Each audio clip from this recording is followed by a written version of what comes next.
Elden Ring is inspired by many mythologies. One of the biggest inspirations is the Norse mythology, which have so much in common. Yet, it's one of the least talked about, despite its ability to explain so many things.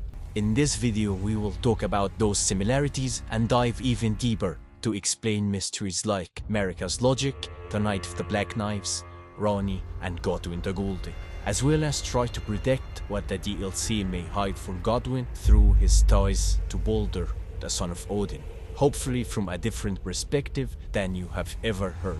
Let me explain. Starting with the main character of Elden Ring and its most mysterious one, Queen Marika.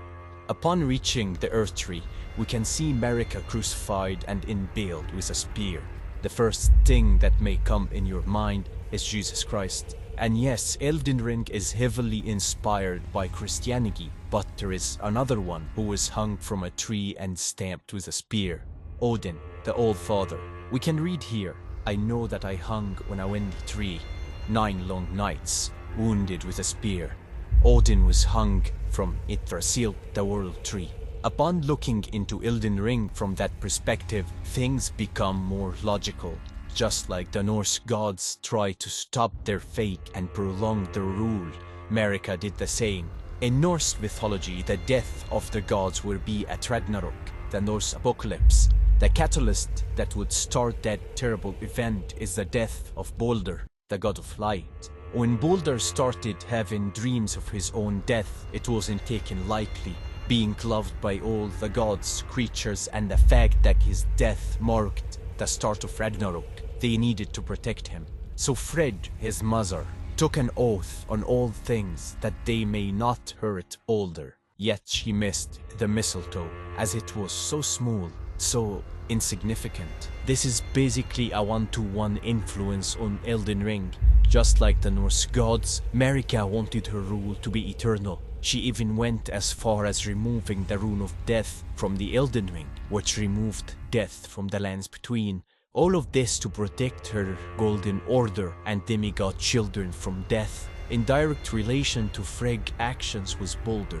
Just like Baldur's death started Ragnarok, the death of Godwyn the Golden was the catalyst that led to the shattering, the start of the end for the Elden Ring demigods. In the same light, we can understand why Marika banished the Tarnished.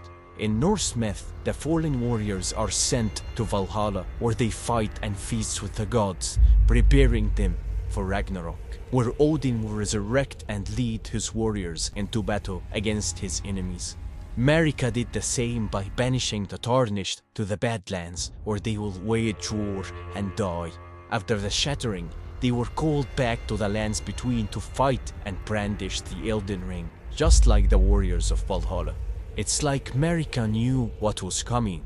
Looking into the death of Godwyn and Baldur provides very interesting insight. Baldur was killed with a mistletoe which was thought to be harmless. The one that planned his death was none other than Loki, the trickster. Again, it's one-to-one with Elden Ring. The demigods thought that nothing can hurt them, yet Ranni stole a fragment from the Rune of Death. From that fragment, she imbued the Black Knives with the power of death and assassinated Godwyn the Golden. One of the mysteries that I had for a long time is how did they overpower Godwyn? I mean, Godwyn was one of the most formidable demigods, and his feats against the ancient dragons is well documented.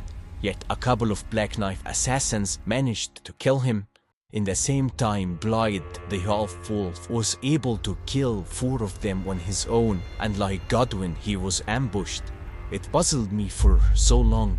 Why didn't Godwyn fight back? But looking into Baldur's death, things become much more logical. Baldur was having fun, while the gods were throwing things at him as he was invulnerable. I think the same happened with Godwyn. He didn't fight because he knew they couldn't hurt him. He probably laughed at them. But unknown to both gods, another god forged a weapon that would kill them. The mistletoe in the case of Baldur, and the black knife in the case of Godwyn. The gods that planned that was Ranni/Loki. Ranni's plot is directly influenced by Loki. She didn't just kill Godwyn, she denied him his true death. Loki did the same. We can read here that in disguise Loki refused to weep a tear that would release Baldur from death, just like Ranni that split the mark of death, causing Godwyn to live in death. Next in our comparison is Godwyn after death state. We can read here, Hermod, another one of Odin's many sons, agreed to make this journey, and mounting Odin's steed, Sleipnir, he rode down the world tree until he came to its dark and damp roots. When he arrived, he found his brother, pale and grim, sitting in the seat of honor next to Hel. Just like the myth, Godwyn was buried deep below the capital in the deep root depth. But unlike the myth, Godwyn is destroying the earth through its roots. This reminded me of the dragon/serpent Nidhogg, who gnaws at Yggdrasil roots, trying to destroy it from beneath. This dragon is represented by Godwyn after his death, who is destroying the world with his death root. Another mystery that puzzled me was the shape that Godwyn's body took. I saw many people relating it to the Japanese Ninguo, who is a human fish bearing features from both. But I think Godwyn's transformation might be influenced more by Jormungandr. We can see here the tail is almost one-to-one while the head is quite similar as well.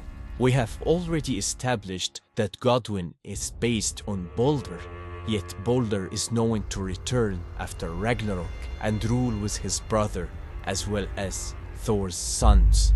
So can Godwyn return too? We already know that Mikula is trying his best to resurrect Godwyn. Mikula is his brother, so perhaps Godwyn being based on Baldur may be hinting that Mikula will succeed. We won't know until the DLC is released, but I can see the final boss be Mikula/Godwyn, which would be an awesome final boss, to be honest. Perhaps the most obvious similarity between Elden Ring and Norse myth is a great tree. The tree is a source of life in both situations. In Norse myth, the 9 realms are connected by Yggdrasil. In the middle of those realms is Midgard, the land of the humans. The description of the land reads as follows. Midgard is a realm inhabited by a race known as humans, surrounded by an impassable ocean encircled by the great sea serpent Jormungandr. Immediately we can catch similarities between Midgard and the lands between. One of the oldest mysteries about Elden Ring is the name of the lands. The lands between what exactly? In the light of the Norse myth and the lands between being named after Midgard, it would be logical. Like Midgard is between the 9 realms, in the case of Elden Ring, it's between the various known lands. Just like the Badlands, the Land of Reeds, and other mentioned in-game or not. The land between is a land between lands encircled by the huge ocean. Those were the main similarities between Elden Ring and Norse myth. We will see what the DLC would bring to us. Hit the like and subscribe button if you enjoyed, and until next time, farewell, fellow Tarnished.